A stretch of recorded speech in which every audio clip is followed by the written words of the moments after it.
Thank you for being here today. I'm Brian Tilton. I'm the Communications Director for the Jim Rubens for U.S. Senate campaign.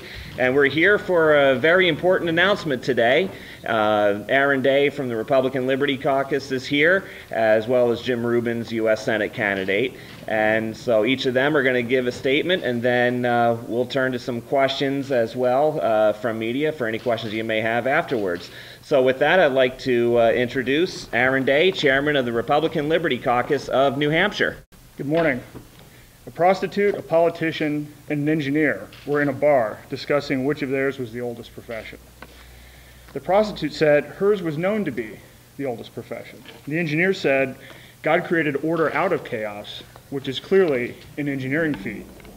The politician said, and who do you think it was that made the chaos?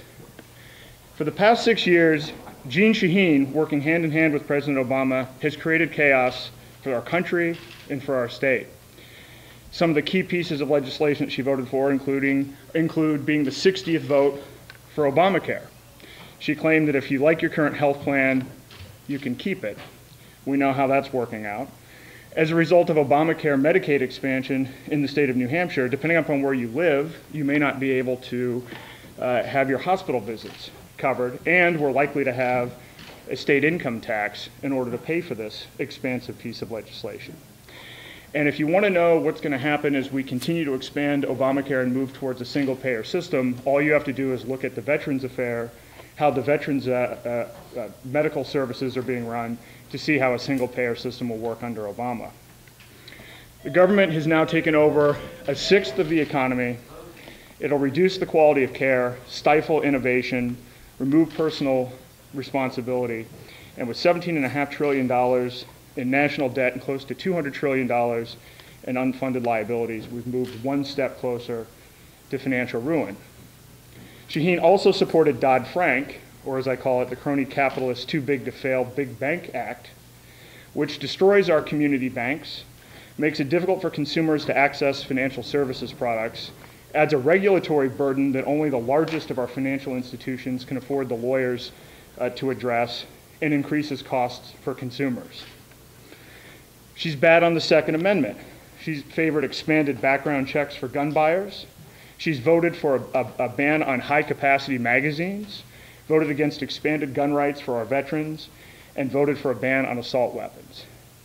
Additionally, she recently voted for the Farm Bill, which is a $96 billion spending measure, 80% of which goes to food stamps. Since 2008, we've doubled the amount of money that we're spending on food stamps, and 47.6 million Americans are now dependent upon this program. She has a lifetime score of 9% with FreedomWorks, a 7% lifetime score with Americans for Prosperity. According to Real Clear Politics, currently a majority of Americans now oppose Obamacare. Nearly 2/3 think that the country is going in the wrong direction, and Congress currently enjoys only a 13.4% approval rating. Clearly, the Obama-Shaheen agenda has failed. It's time for Shaheen to go. Before I discuss our endorsement, I want to talk a little bit about the Republican Liberty Caucus and what we're all about. Republican Liberty Caucus supports individual rights, limited government, and free enterprise. We support a strict construction of the Bill of Rights as a defense against tyranny. We support the constitutional restrictions on federal government powers enumerated in Article 1, Section 8. We oppose the adoption of broad and vague powers under the guise of general welfare. We oppose all restrictions on the voluntary and honest exchange of value in a free market. We support the Constitution as the supreme law of the land, the Republican form of government it requires, and the right of all citizens to fair and equitable representation. We believe that these are the proper positions of the Republican Party. I'm pleased today to announce that the Republican Liberty Caucus is endorsing Jim Rubens for U.S. Senate. We had a very significant process in coming to this endorsement. We spent a significant amount of time with all of the candidates. Jim was the first to sign our Obamacare pledge, Stop Obamacare pledge, I should say. I probably spent easily over 15 hours with Jim just doing due diligence and going through and discussing specific policy issues. Our endorsement committee in New Hampshire unanimously endorsed Jim. And then we have a national organization, the Republican Liberty Caucus, that also went through its own separate due diligence process. We have a 15-question federal candidate survey, which Jim responded to, and that endorsement committee also endorses Jim Rubens. So Jim does truly reflect the core values of the Republican Liberty Caucus, but there's one issue in particular I want to bring to the front right now, which is the issue on climate change, because this was something that was a long part of the due diligence process as far as I'm concerned. Now, Jim believes in man-made climate change. This is not a position that I take. Many within the Republican Liberty Caucus don't hold that view and are a bit skeptical on this topic. However, despite the fact that Jim believes in man-made climate change, he doesn't believe that it's the government's role to proactively address this topic. So he's not supporting a carbon tax. In fact, if you view his energy policy on his website, which I know in talking to a lot of people on a one-on-one basis, people have not seen his energy policy. He's not proposing a carbon tax. He wants to get the EPA out of it. He wants to get rid of all subsidies for all forms of energy, and he wants to allow the free market to work. And so at the end of the day, this is a very pro-liberty position and something that we can get behind. Our crowded field has many qualified candidates, and it's not just his position on the issues that brought us to the endorsement. It's the fact that Jim is a successful serial entrepreneur. He started, run, and operated over 12 companies. He knows how to take risk, solve problems, create jobs, and create wealth. These are skills that are sorely needed in Washington, D.C. In addition, Jim's not afraid to confront difficult problems or tackle challenges. Jim defeated a sitting Senate president in a primary, a trend that I hope continues. And as a senator, he pushed through charter schools and was instrumental in turning the party platform from a puff piece to an actionable set of principles. He's thoughtful, intelligent, and open to rational discussion and debate. Lastly, I want to say, don't believe the hype. We know that the establishment in Washington, D.C. have picked their candidate. But as I travel across the state, I'm hard-pressed to find people that will talk about the establishment pick in positive terms with respect to voting record, position on the issues, or ability to do the job. They cite simply electability. Well, for those that buy the electability argument, I give you three counterexamples. John McCain, Mitt Romney, and Karl Rove. In 2012, Karl Rove's American Crossroads spent $103 million and won approximately 0 races. So the results are in. We no longer need to hold our noses when we go to the polls. We can have principle and party. You can choose intelligence and thoughtfulness over sound bites and fluff. In short, you can pick substance over style. With that, I'm happy to introduce Jeanne Shaheen's replacement, Jim Rubens. Thank you all for being here. Thank you folks for being here, as indicated. And thank you to the Republican Liberty Caucus and its New Hampshire affiliate for your endorsements today. Together, the Republican Liberty Caucus, grassroots Republicans, and my campaign will win this critical election, showing how we will solve the nation's most pressing challenges and improve people's lives. And we're going to do this without retreat from our core Republican principles of individual liberty, free markets, and fiscally responsible, constitutionally limited government. And job number one is to bring back the good-paying jobs to our private economy.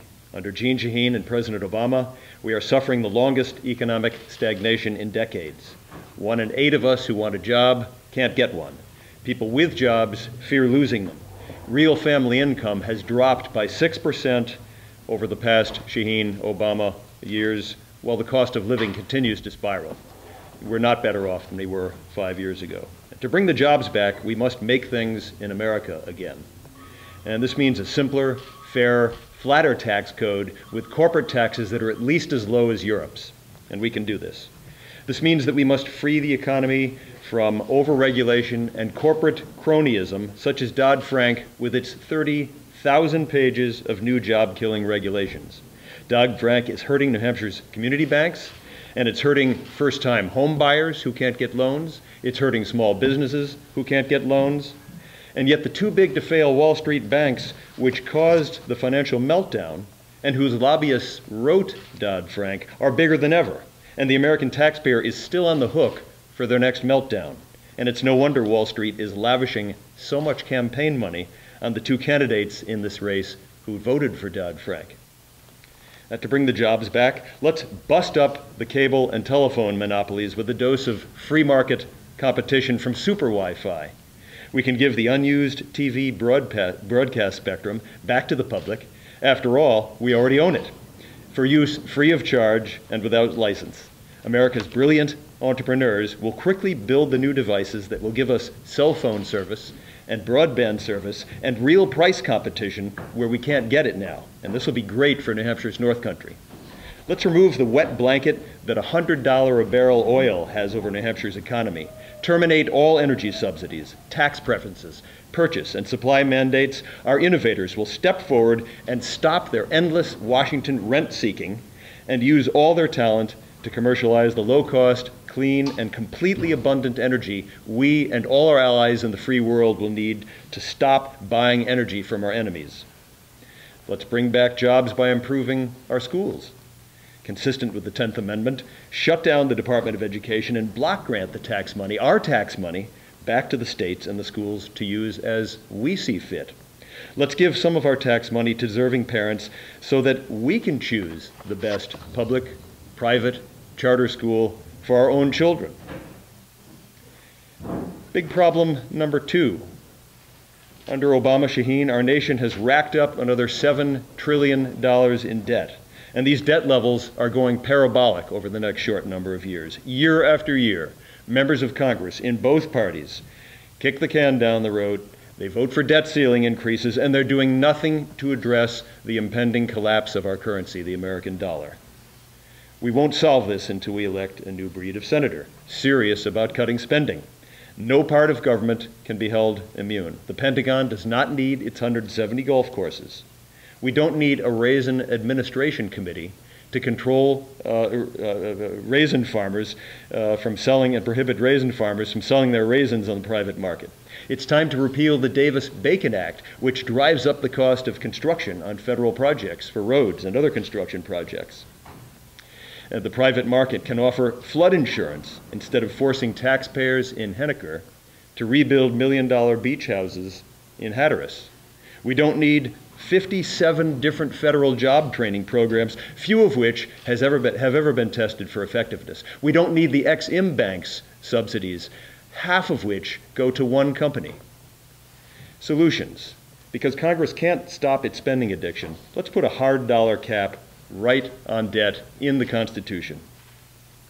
Now, courtesy of Shaheen Obama, we're already experiencing full-on government-run health care. Our elderly and our infirm are already experiencing rationing by faceless federal bureaucrats.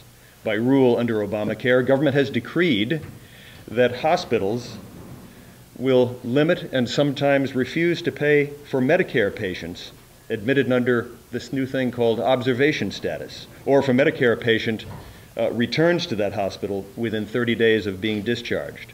Obamacare's monopoly health insurance, whose government-defined product we are obligated and mandated by law to purchase, refuses to pay for the one drug that a friend of mine found effectively controls his Crohn's disease. Obamacare and its Medicaid expansion here in New Hampshire are the height of fiscal recklessness. Nationwide, Obamacare will increase government deficit spending by $1.4 trillion, these are the latest numbers, over the next 10 years. None of this is paid for, and leave New Hampshire and Medicaid patients in the lurch when, and this is not if, when the fiscal day of reckoning at the federal level arrives. Obamacare will raise, not reduce health care spending, already twice the cost per person as in other advanced nations, making it yet more expensive to hire Americans. Job problem. Instead, let's replace Obamacare with solutions that provide more insurance choices, price and quality transparency, more nonprofit community health clinics, and tort reform, for example. On my website, I offer many more bold solutions to replacing Obamacare with healthcare innovation and freedom to solve our problems. And I'm containing my nerd-like tendency, the fine print and all this stuff, and there's a lot more of it is on my website.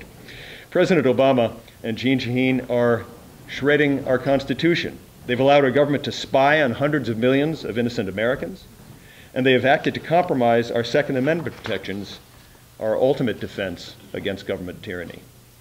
So what's the bold solution here? Pretty simple. A new U.S. Senator who will vote to abide by the Constitution. And last, but far, far from least, our veterans.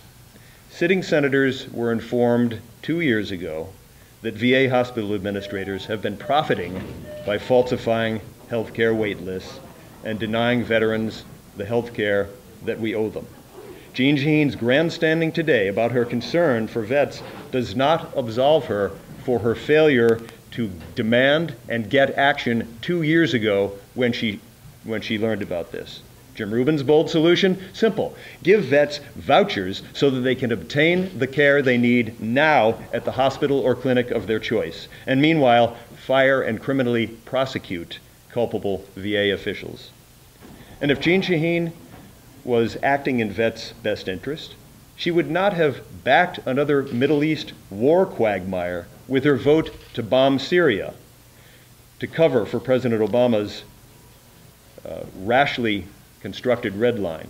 And I, for one, am sick to the heart with our veterans coming home in boxes and without legs and with brain injuries when U.S. national security is not at stake and when the regional powers in that area can intervene in their own interest for regional stability. The egregious maltreatment of our veterans at the hands of government deepens the already basement-deep mistrust of Washington that Aaron mentioned with those numbers. My bold solution here, put an end to Washington career politics and politicians more interested in their own careers than the well-being of their constituents. That's why I'm running for the U.S. Senate, and that's why I've limited myself to 2 terms of office. And here in New Hampshire, we have primaries so that voters can benefit from open debate on issues like these and can weigh the candidates' contrasting positions. I've been out of the campaign trail for 1 year now, and I've been providing clear answers to all voters' tough questions. And any candidate unwilling to debate and answer voters' tough questions in this primary will be utterly unprepared for the bigger general election fight with the Jeanne Shaheen smear machine. To win the general, our nominee must unite and inspire the entire Republican coalition, including grassroots conservatives. My endorsement today by the Republican Liberty Caucus shows that I'm pulling this off. Now, the final question dominating handicapping of this race unfortunately does not involve all these issues I'm talking about, nor does it involve the solutions. Note to media, is anyone awake out there? It's about the big money necessary to win. I've got a fully funded, well-staffed primary campaign. I've been to D.C., and I've talked with the policy and money people on most of the key organizations, and they find me a credible candidate, and they'll back me if I win the primary. So the point here, it's up to the primary voters on September 9th, not Washington insiders. Yes, they've made their pick. Not Washington insiders, primary voters on the 9th of September who will have all the power to pick our nominee. We can pick the best candidate to win this general election. My final point, and this is probably the most important one. There are only 100 U.S. senators.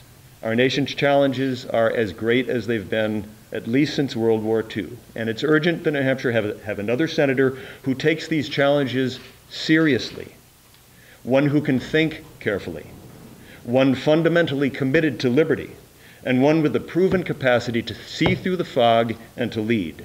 So let the debate begin. Thank you.